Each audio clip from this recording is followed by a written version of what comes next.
رغلل روزا پکی معاف کیږي ګناهونه میاشت رمضان کې راوړيږي رحمتونه میاشت رمضان کې راوړيږي رحمتونه رغلل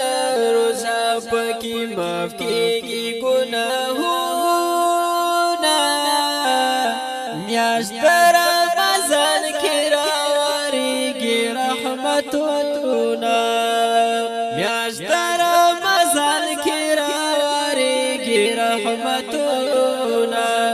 څوک پکې ذکرونه په سبحان کوي څوک تلاوتونه د قرآن کوي څوک پکې ذکرونه په سبحان څوک تلاوتونه د قرآن کوي خسته خسته په دې میاشت کې ته وکړه عملونه میاشت رمضان کې راوړيږي رحمتونه رغلل روزا پکې معاف کیږي ګناهونه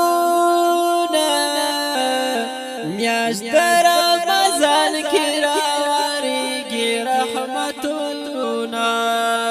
میاشت رمضان کې راوړيږي رحمتونه تا د عبادت خپل میاشت ده تا د برکات خپل میاشت ده تا د خپل میاشت ده دا د برکاتو خپل میاشت ده تا پکې اونکړې په دې میاشت کې ګناهونه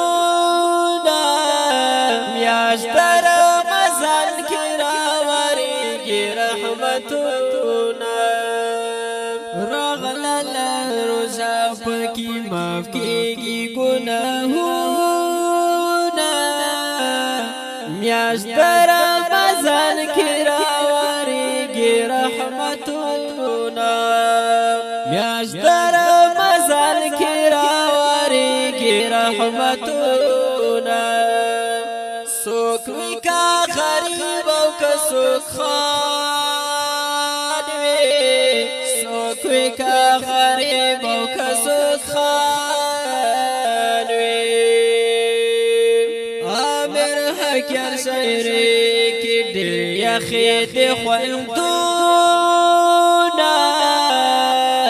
میاشت رمضان کې راوړيږي رحمتونه رغلل روزا پکې معاف کیږي ګناهونه میاشت رمضان کې راوړيږي رحمتونه میاشت رمضان کې راوړيږي رحمتونه هر یو پښمنۍ زورور هر یو مخمۍ د اختر واور مسلمان د دنیا کې تکلیفونه میاشت رمضان کې راوړيږي رحمتونه رغلل روزا پکې معاف کیږي ګناهونه میاشت رمضان کې راوړيږي رحمتونه میاشت رمضان کې راوړيږي رحمتونه دا میاشت ډکه د خوندونو ده هر یو لمحه د سرو ګلونو ده دا میاشت ډکه د خوندونو ده هر یو لمحه د سرو ګلونو ده پدې میاش کې ډېر کوا تلاوتونه میاش در رمضان کې راورېږي رحمتونه راغلل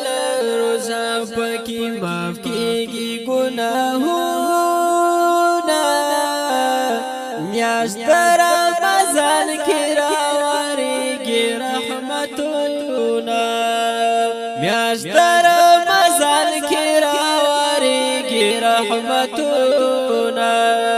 په आवाज د جناب جنزیب خاکسار چمکلی او فرمایش کوونکی ملګری خدیر خان او رمضان احمد الله او وقاص او حیات الله عامر حقیا